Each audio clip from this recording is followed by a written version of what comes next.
Hello beautiful people, we are glad you're watching. Welcome to Home of Love team, a caring community spreading love to the less fortunate within the society. My name is Chigongo Mambuta, and today we are privileged to be at Mama Elizabeth Children's Home, located in Korogocho, deep in the heart of Kariobangi North. The director is with us and is going to give us a brief introduction of the home, how it began, and how he found himself as the director. Good afternoon, Mr. Sheriff.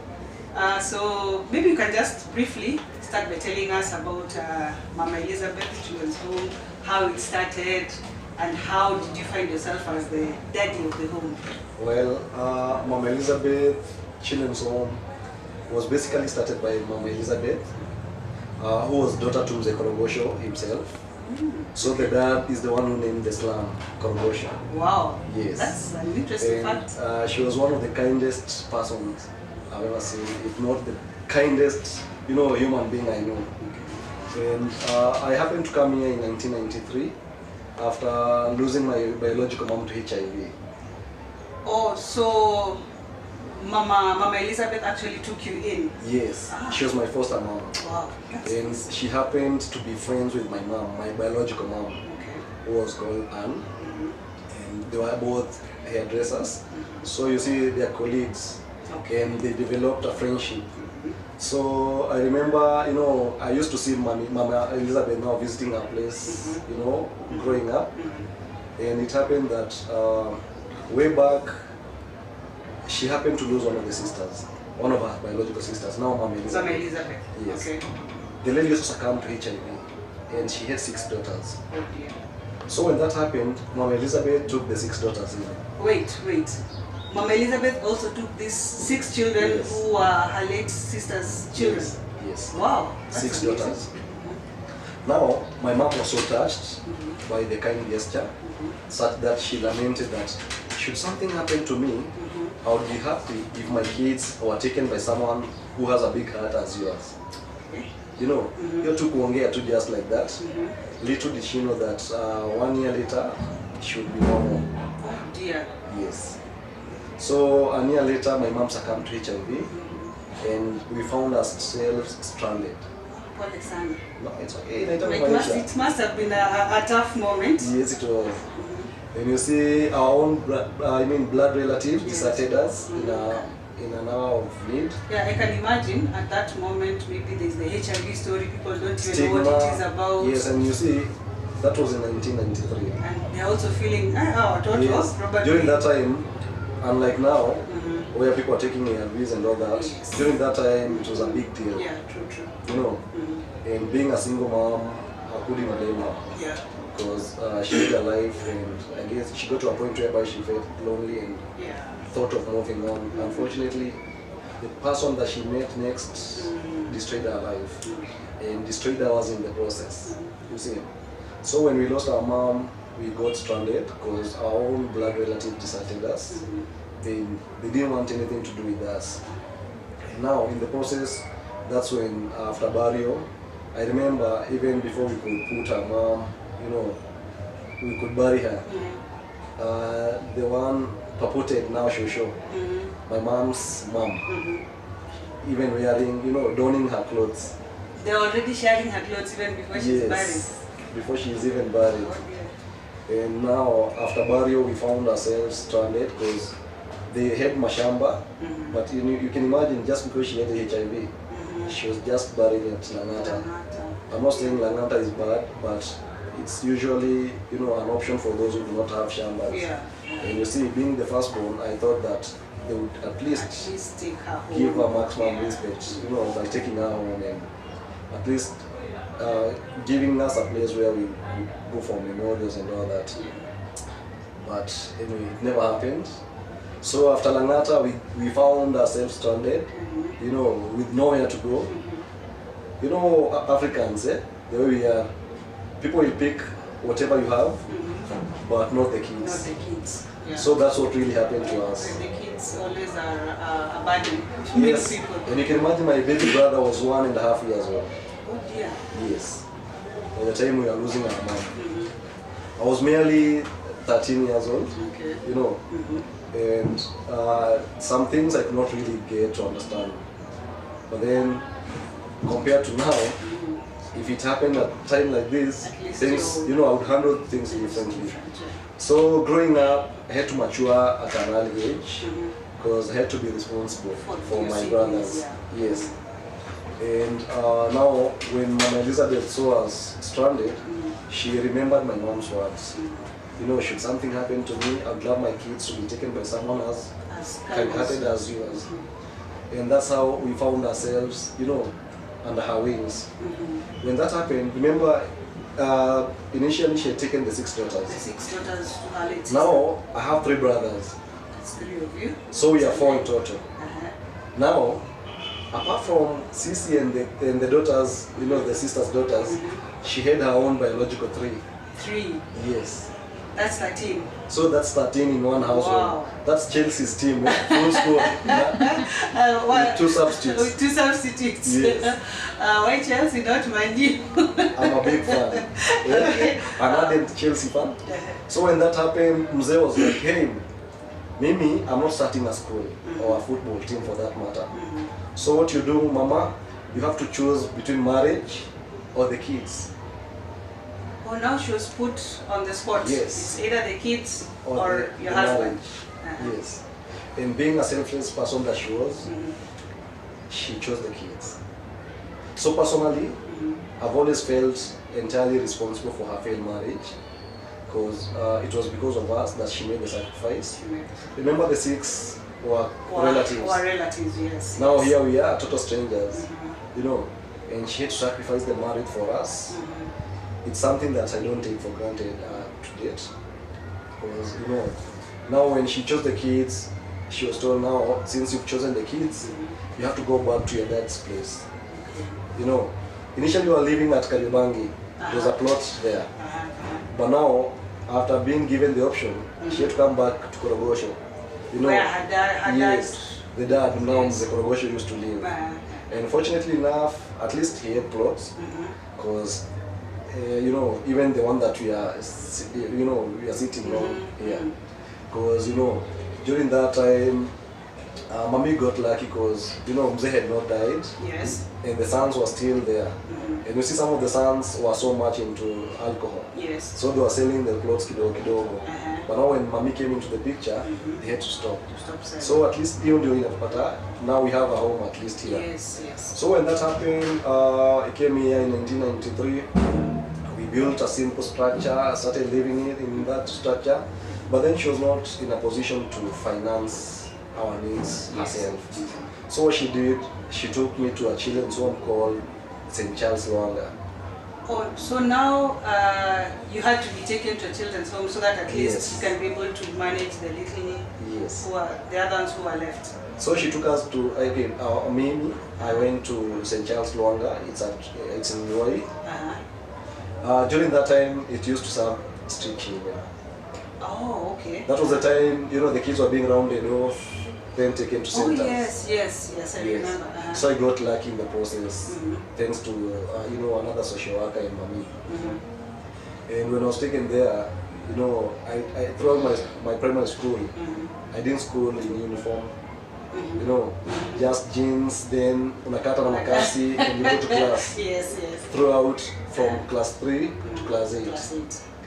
I thank the children's home because they catered for my education up to secondary level. Wow. You know, I was among the privileged ones because after that, after our class, most were not lucky. And then secondary school, I joined St. Philip's High School. It's in Embu. Okay. up to, you know, Form 4 level. Now, all this time, where are your siblings? Did they remain with Mama Elizabeth? My siblings, 2 of them were taken to, you know, Mahiga Children's Home in Nyeri, you know, because one of them was younger. So, you know, my brother, who is right behind me, had to go with him. Okay. You know, yes, because the other one was younger, Yeah. so that he could take care of him. But then the last one got lucky, got adopted by, you know, a popular family. You know, they've educated him, Yes. and he was lucky. But then the rest of us had to go through children's homes. And you see, after, you know, after school, life was not easy, because I wanted to go to school, you know, college and all that. But then I had to sell second-hand clothes to support part of my, you know, part of my course before I got a sponsor. But then I guess the sponsor at some point pulled off before I could even complete your you know, college education. Yes. But I was at multimedia. You know, during the time it was ACCT, then I completed when it's now it was multimedia now. Okay. So that's how I got to, you know, I got to this place. Mama Elizabeth was so much, you know, into us, the kids, such that she would do anything just to ensure that we have everything that we needed. And you see, I always remember to be thankful for the fact that I've come, considering that, okay, you know, I mentioned St. Charles Longa. Yes. The pioneer class, I remember we were about 20, and the only people alive are about four of us. Oh dear. Yes, the rest of them kind of lost hope, got into, you know, crime, got killed, you know, others got into alcoholism. So I count myself among the lucky ones all the times. You see, unfortunately, after coming here in 2016, Mom, you know, the way ladies are told to keep checking themselves, then she touches herself, discovers that, you know, her left breast had a lump. And when she discovered it, she panicked. On further examination, that, you know, she discovered that she had cancer, breast cancer. And Mommy being Mommy, you know, she didn't want to be a burden to any of us, considering that none of us is financially stable. So what Mommy did, she kept it to herself. Oh, so she got the report from the doctor and she didn't tell anybody? Yes. She never told us about it. I remember my second born, you know, son was born in 2018. And I remember Mommy coming to the hospital to see the kid, to see my son. But the way she was walking, got me worried. So I was like, Mommy, are you okay? You're not okay. Let's go to the chemist, buy some medication so that at least you're in less pain. Then we go see the baby. From there, we'll have to have a meeting, a family meeting, to discuss what you're suffering from. You know, and it was after that, now that eventually she came home, called us, and broke the news that she had breast cancer. Remember, now that's 2018. She has had it for like 2 years now. Yes. Now, unfortunately, by the time she's reporting it, by the time she's telling us about it, it was already at stage 4. And was she seeking medication before she came to tell you? She just got the results and she kept go to the chemist, buy, you know, painkillers and try such stuff. You know, once the pain is gone, she'll forget all about it. You know, because I remember her statement was always like, I don't want to be a burden to any of you guys, just let me be. And this time when she's sick, is it only now that your family, like the children, the 6 children who are with her, or she has already started taking care of other children? This home has always had children, even when she was sick. Okay, so you remember I came in 1993. Many have gone through this home, so it was already running. Okay, so when she moved here with you guys, the other 6 girls and her children, now she also opened her door to other children in the area. Needy ones, they would come here, feed, such stuff, you know, should support them. Some are married, you know, some are living good lives. So initially it was feeding. They would come here, they eat, it's lunch, but then supper. she would also host some. Okay. Yes. Here. Okay. Because some, you know, you find that most kids, if the background is not, you know, not that good, not conducive for them, should take them. And mommy was fighting so much for the girl child. Okay. You know, so most of them were girls here. All the times she would always have kids here. You know, so it's something that she was passionate about, supporting kids and all that. So even when she is sick, she also had kids. Like we were about, leave alone us, we were about 18 or something. Other children who are staying here? Yes. Wow. The likes of Namwenda, you know, Njeri, now the one that, the girl who is reporting to school right now. You've heard me mention of a girl who is going to school because she's in Form 4. Yes. She was also here, Kinastano, we were many, you know. Then, mommy at some point, before she was sick, had started, you know, a baby care, a daycare. Yes. And during that time, people would come, leave kids, and then disappear. Oh, someone brings their children daycare and they disappear and they go. Someone goes for like 3 months, 6 months. Wow. Then reappear, then disappear again. You know, what do you do with such a kid? She just have to. So now she just has to keep these children. Should give them stability. Should go to the chief, get a letter, and keep the kid. You know, because these kids need support. Yes. And you see, most kids here in Kongosho, they're either neglected, the parents are too drunk to take care of them, or others are too poor to even take care of their own kids. Unemployment is a big issue here. Hopelessness. Yes. So when she started taking in other children from the community, how did it make you feel as her children? Did you feel like mom, you're taking too much burden? No way. If you wanted to be on the bad side with mom, just tell her to stop taking kids. Then you'd make an enemy. Yes. Why? She was always being this person that, you know, she had a big heart. Kids were her happiness. You know, giving chances to kids. That was the best thing that she always, you know, she loved doing. And you try telling her to stop, she'll tell you, when utaenda uache hao watoto wangu.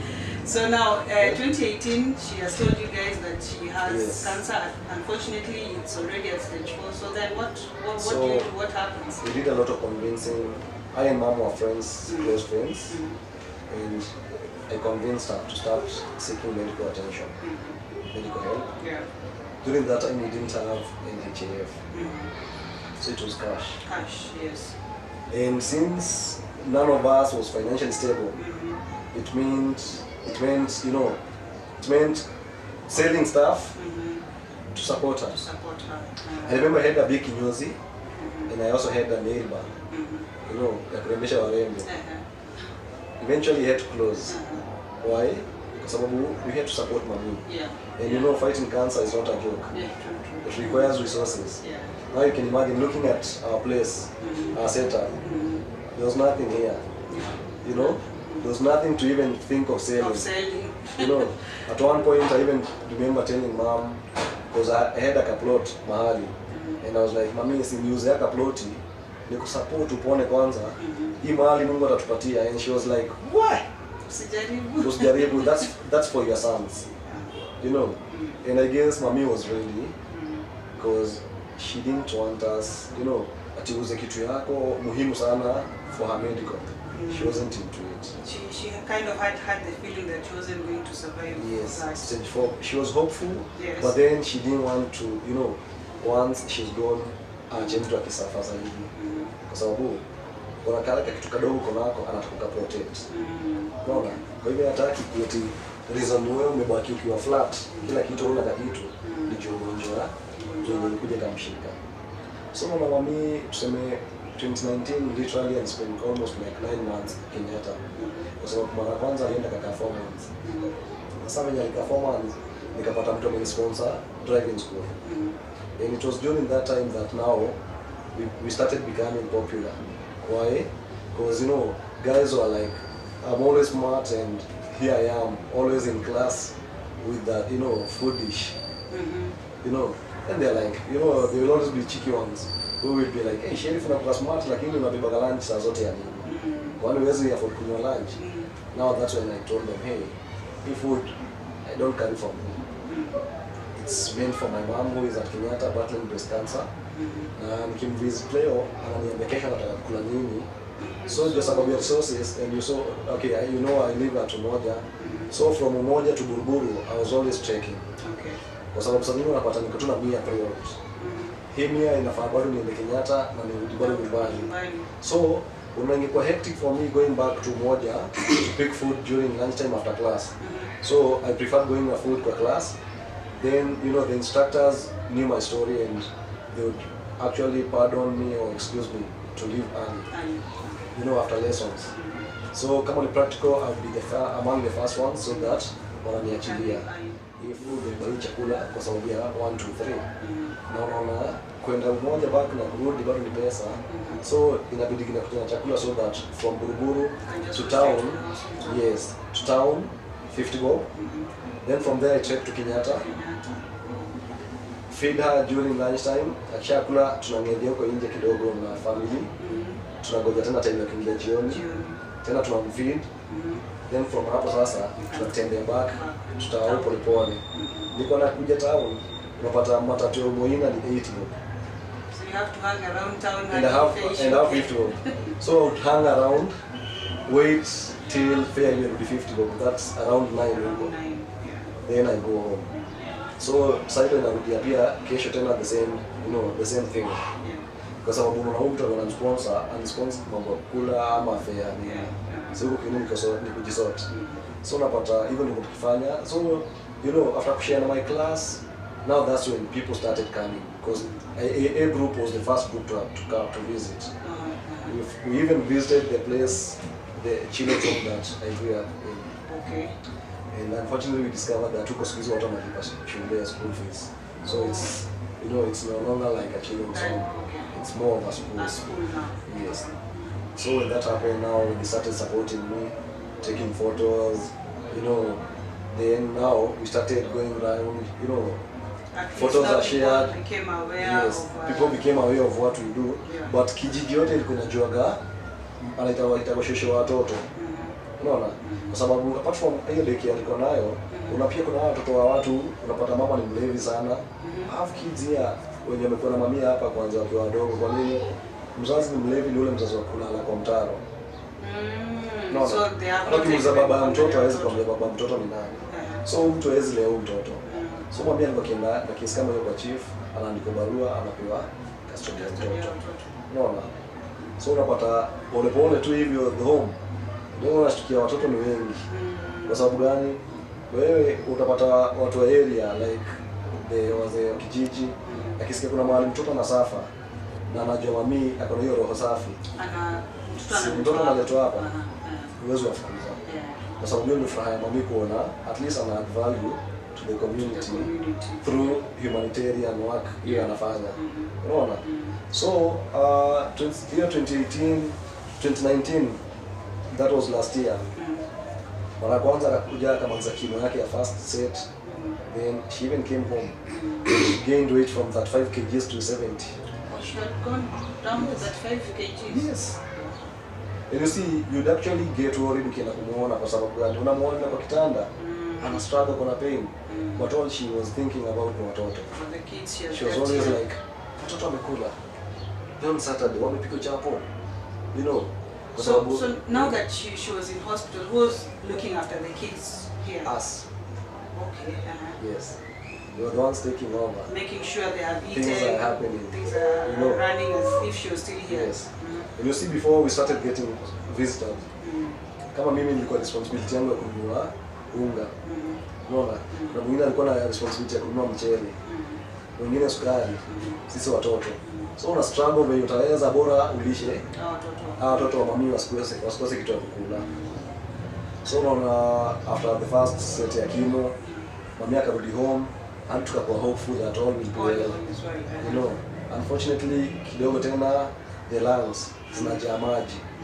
When kutolewa maji ilikuwa a very painful experience for her, and she was always screaming, always in pain, you know. So mara pili tena akarudi, kama mara kwanza amekaa 4 months, akarudi 2 months, you know. Hii ya mwisho ya 2 months ya mwisho ndio mami kuwa mbaya zaidi. Kwa sababu gani? Lungs stage 4 unajua ikifika yake kwanza iko stage 4B, unaona, imekula lungs zote kazi maliza. And 2 weeks before she rested, now that's when she turned to me and held my hand, and she was like, you know, she loved calling me Mungai my son. Mungai my son. Sasa mimi niko tayari kwenda home na wewe ndio nakuachia watoto. Najua wakiwa na wewe wako sawa. Sasa hizo ndio the exact words anakusema. Sasa mimi namuuliza wewe, mwambie unasema mambo kwenda home. Daktari hapa hajasema uende home. Wala kusema mambo kwenda home. Kumbe she had other ideas. Home anaongelea ni heaven home. Kwa sababu after mniachia hiyo majukumu, she was like, wewe ndio unataka uendeleze kazi yangu, keep my legacy alive. You know, and she's like, now let's turn it into a formal children's home. It's Mama Elizabeth. So that's how now it became now Mama Elizabeth. Yes, sasa ikatoka from Shosho Watoto to Mama Elizabeth, juu sasa ni jina yake. Unaona? So hiyo ndio jina ikaanza form. Na that's how sasa tunapambana keep dream yake alive, kwa sababu unaona kusema kweli I have no option but to keep her legacy alive. Now she left you with that task. Yes, and you see she has left me with that task. A week later she loses speech. You know, she can no longer talk. You can only communicate through body language. You know, and a week after then she rested on 6th December. So this is something that I have no option ya kutoka. I have to fulfill it. Otherwise, either me or my kid will end up suffering for not keeping the promise. So maybe just to ask as we wind up, the year began and we found ourselves in a situation where we cannot visit, or people cannot visit as much as they would have wanted. We had now social distancing, no gatherings. How has that affected running this home, considering most of your help comes from people who come over to visit? How has that affected? And maybe other than that, what are the challenges like now? Because of this COVID situation, what are the challenges that you are really experiencing? Well, to be honest, it has been quite a journey. It has been a bumpy one, but I have to give credit to God and thank Him, because I've seen His, greatness since Mommy left us. Yes. We've been lucky. Before she passed, we had also done an interview with Truko. Ngugi gave us a chance, yes, and I've always been thankful to her, for the chance, because now the exposure really made an impact. People now became aware. People became aware of our existence, and they always wanted to visit and visit and visit. Things were cool until COVID struck. When COVID-19 struck, it became apparent that no visits. Yes. We started struggling.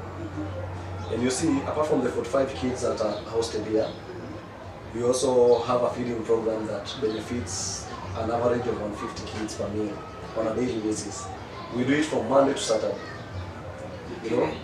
These are now children within the community? Yes, the community kids, because kids are hungry. Yes. And kids are going hungry. And most people don't even know about it because they have enough to eat. But coming back here in the slums, things are tough. When COVID struck, it became clear that people were losing jobs right and left. Even Mama Mbogas, Mama Fuas, they were not getting the chances that they usually got. Yes. And when that happened, now I started mobilizing through my WhatsApp and Facebook. Sometimes people would respond, others would not. But then out of 30, God would actually touch one person or two who would offer to either tell me to pick food stuff from somewhere or bring without interacting with the kids. It just come, drop, then leave. Others would support us financially because, being the one in charge, I know what we need and what blah blah blah blah. So for those who gave me finances, I would buy stuff, then take photos, send to them, and to get satisfied with what I'm doing. So it actually became difficult for us to feed the kids because initially, when Mommy was alive, we used to provide only one meal, supper. Because during the day, the kids are at school, and some of them would actually have lunch at school. So after COVID, now things became kids started streaming in here, all wanting to feed. And there's why a kid is going to come here with an empty plate and send them back the same way. No, you can tell them that it's COVID and it's no food. Yes. I used to share the ungas at first, but then I realized that it was not sustainable. So now we stopped giving out foodstuffs to the parents of the kids, and decided that the best we can do is cook for them here, so that they would come and have their meals here. So now we but people have been good to us because they support us through my mobilization. I mobilize and some will respond positively, others will not. But for those who respond, I've always been grateful and I'm always praying for them because without them, things would have been much even harder. Like for the structure you see here, when I was doing an interview with Miss Salami, unscripted, there was one lady and she got touched with the story. She went home, shared about us with the husband, and you can imagine the couple. I've always said that they are a God-sent couple because they are the ones doing the structure. Because you see groups, I had many groups visits, but then groups, once they visit you, some will make promises, but then after you're home, they're already focusing on the next one. The next visit, You see?